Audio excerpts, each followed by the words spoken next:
All right, guys, it's been a long journey and it's big reveal day. So this is the last we remember this kitchen. So we took this kitchen and turned it into that. Well, as you can see, it's not done yet. We still have a lot of work to do, a lot of finishing touches here, but stick around to the end of this video and you'll definitely see the big reveal. Let's get back to work.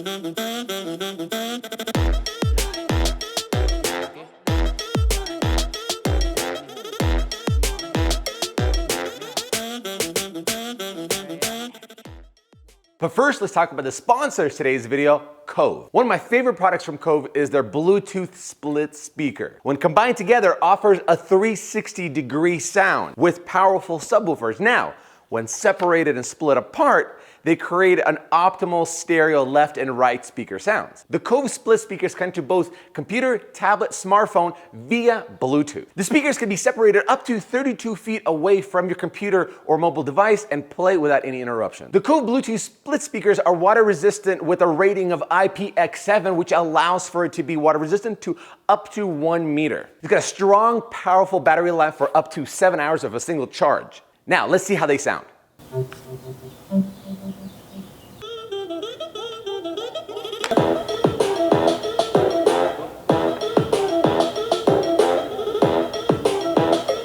With Father's Day just around the corner, they make an excellent Father's Day gift for that music lover in your family. Make sure you click the link in the description below, use my promo code MrBuildIt at checkout to get 67% off your Cove Bluetooth split speakers today.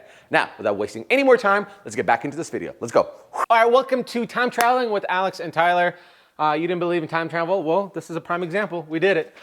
So here's the kicker. We got to finish up a few things before we do the big reveal of the house. You're thinking, hey, I thought all this is done. Not necessarily. The missus wants some sconce lights, and I just recently found out what sconce lights were. She wants 2 of them here. There's going to be a shelf at the bottom. We got to put a switch here. Power's going to run. This used to be the microwave to these sconce lights. We're going to take this vent because there's going to be a hood here. Well, it's too low. We're going to raise it up and put it up here. That's not the only thing that needs to get done here. We got to take our pendant lights and move them over here, and there's just a lot of work to be done. So if you excuse us, we're going to get to work.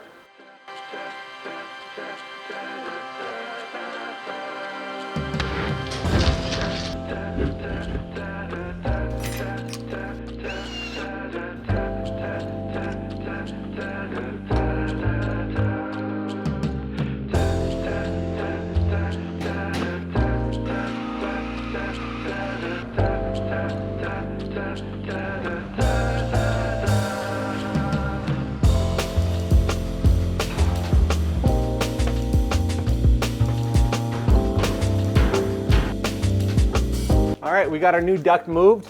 Yeah, we got a hole here. We're just gonna put a nice picture frame on the outside. You know, that way nobody will know. Just kidding. We're gonna conceal it with, you know, proper siding and whatnot.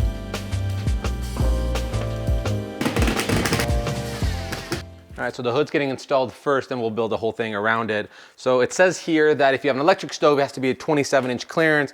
And for a gas range stove, you can go up to up to 27. We have everything marked out, got a little stylet or a little template to follow. We'll get a little transition piece to go into the vent, mount this hood there, and then I think we'll have a functioning hood to vent everything. I read the instructions. They said you can't have more than one 9-degree turn. I won't waste your guys' time. Let's see if I can save you guys some frustrations too.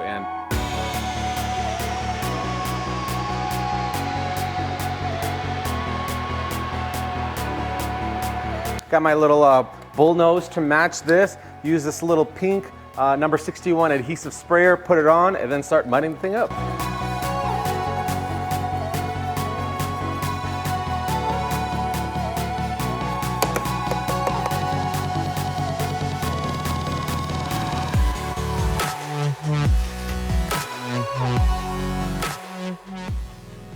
Tyler got me onto the stuff called hot mud.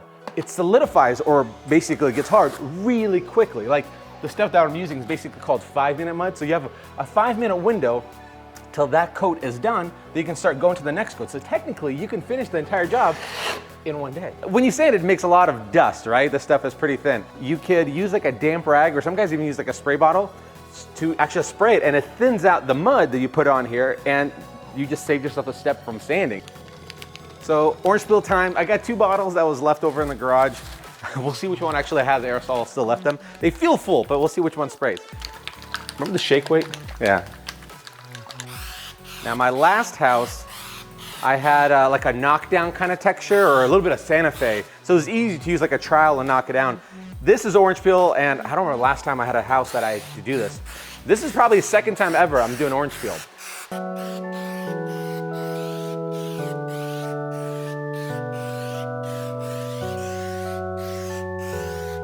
I'll let that dry a little bit to see what we're working with, and then if I need to add a little bit to blend it in, I think we will. So far it's looking really good. Looks scary at first, but settles pretty well. If you really do feel like you got a little too much or too big of spurts, because you ran out of aerosol or something, sometimes you could dab it a little bit, and then it'll kind of clean itself up. Hood's all hooked up, electrical is done. We could start safely building the actual hood that's gonna be here. All right, so here's the hood design that I kind of come up with. I want it to be big, that it goes all the way to the top and then kind of tapers out and has this chunky feel here.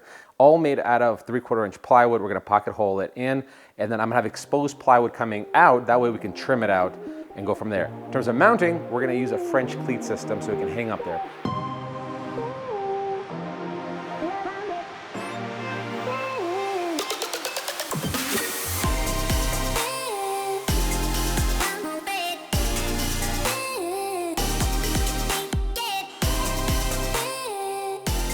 So this is the French cleat system. This part is gonna go on the back of the hood itself, and then this is the part that's gonna sit like that, screwed into the studs of the walls. So then you can hook it on, and it's not going anywhere, and then you just drill it in place just so it doesn't move around. You're wondering why I taped it up? Because I need 2 mirror images on not a straight angle. Now I'm gonna use my track saw to create the angle that the hood's gonna come out at. And therefore, we're gonna have 2 perfect mirrors as opposed to, leaving room for chance. Yeah. Okay, so we have our angle here, and because we're gonna have a board sitting inside and a board sitting flat like this, they need to touch together as a nice clean miter in order to conceal all the end grain. So we're gonna do a little bit of math here. We're gonna use our calipers here, see what angle it's at. I got little digital calipers here that will give me my exact number on my blade. We'll turn it, we'll cut it, and then hopefully it'll turn out good.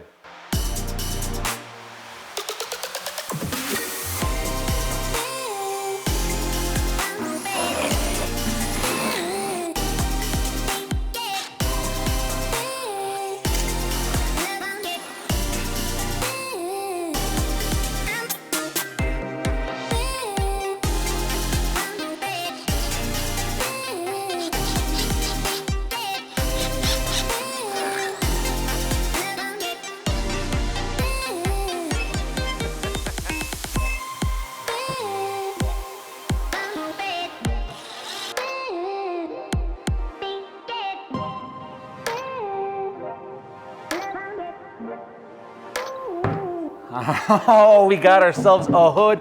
I got my French cleat right here. I'm gonna go install it onto the wall like so through the studs, and then we can come and hang this up. Can we cuss? Can we cuss on this channel?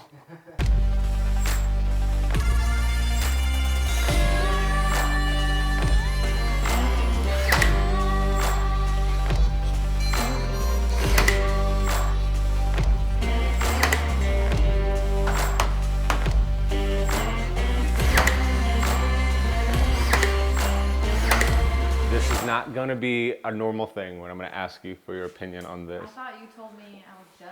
You were done, you lost your privileges. Do you want, for this hood pattern, either one more line down the middle, or would you rather do like a square, which gives you like a texture? I don't know. Well, there you have it, folks. We don't know.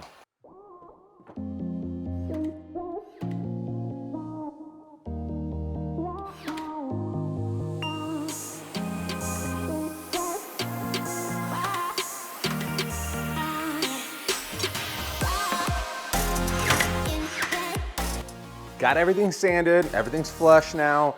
Gonna fill in all these pocket holes, and then I'm gonna use a little bit of caulking to get in all these edges. That way it just looks like one solid piece. I'll be ready to prime.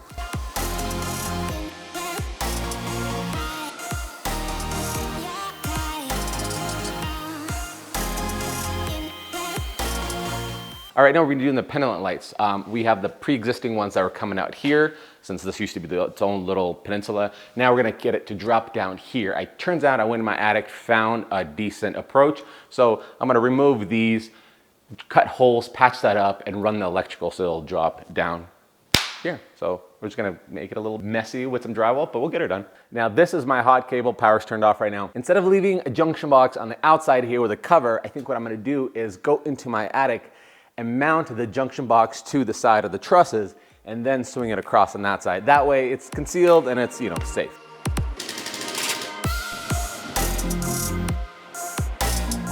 All right, so I just came down from the attic. The plans have to change a little bit. I can't rely on suspending the junction box over the trusses. There's just nothing next to it. So I am gonna have to put a junction box back here and we'll just cover up with the lid.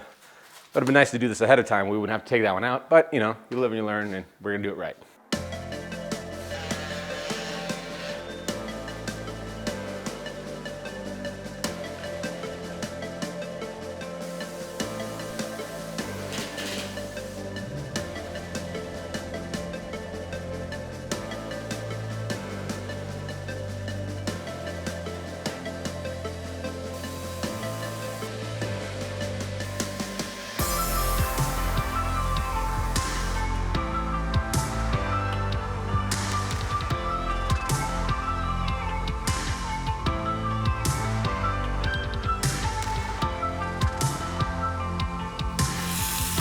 Look, we got a pot filler now.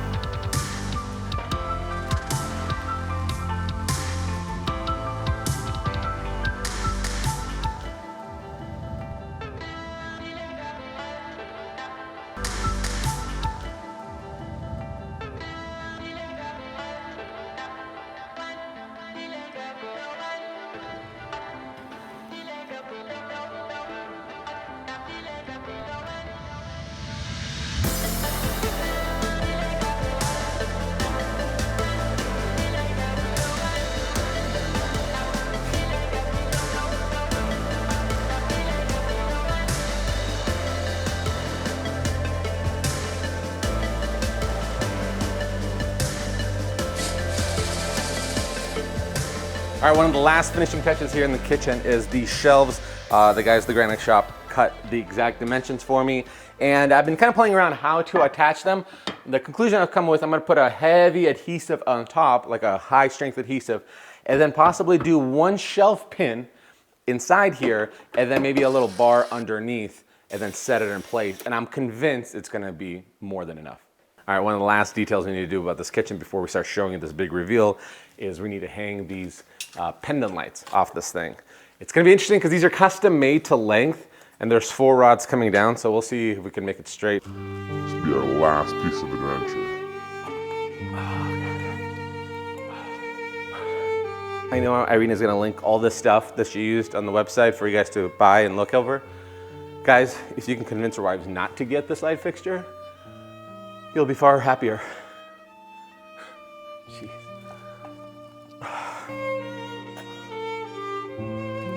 Here's the issue. They're slanted sideways because these are meant to be hung on a flat ceiling, not an angled one.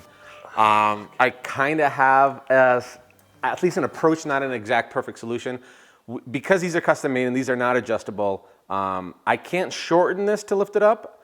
What I can do is drop both of these rods. And so there's 2 links on top. I'm thinking about unloosening them or just loosening them because this unloosening is not a real word. And I'm gonna put temporary zip ties to find the balance point. I'm gonna run out, buy a short piece of chain, chunky links, give it the adequate amount of links, and then spray paint it bronze before putting it on. I wanna go on record saying that I hate these with a passion. They are the biggest pain in the butt to mount. Don't recommend this to people. I'm gonna get emails from husbands. Now for the light fixtures themselves. I know, we're all thinking it. Let's just say it once, get it out of the way. Those are some huge balls. All right, I know I've been yanking you guys a chain with the reveal, but now that everything's 100% done, it's time to reveal our new kitchen makeover. All right, guys, it's been a long journey and it's big reveal day. So this is the last we remember this kitchen. So we took this kitchen and turned it into that. Let's check it out.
Hey, that is it for me this week. Thank you so much for sticking around watching this video. This series has been so much fun. The transformation has been mind-blowing. I cannot believe this is my house. It's like crazy. If you're brand new to the channel and you like videos like this or any other kind of home improvement project, make sure you hit the subscribe button and tap the notification bell. That way you'll be alerted exactly when these videos come out. Connect with me on my social media. All the links will be down in the description below, as well as the merch section, Courage and Sweat. Every bit of penny helps support this channel. And don't worry, even though we're done with the kitchen, there's so many more projects to do on this concrete slab house. So right now, up next, come back next week, and we will start tackling on the living room that we transform into a rec room, a media room, a bonus room if you don't yet have one. It'll be a lot of fun. Hey, and if you guys are curious about all the details, like, hey, where'd you get these pendant lights, which are obnoxiously large, or the hardware and all that stuff, and the price breakdowns, all will be on the blog, MrBuildItandCo.com. All the links will be down in the description below. You'll see all the details. Remember, guys, we're not trade professionals. We're just not afraid to try and fail. Courage and Sweat, that's our motto here. Tune in this week. We'll see you guys on the next one. See ya. Bye.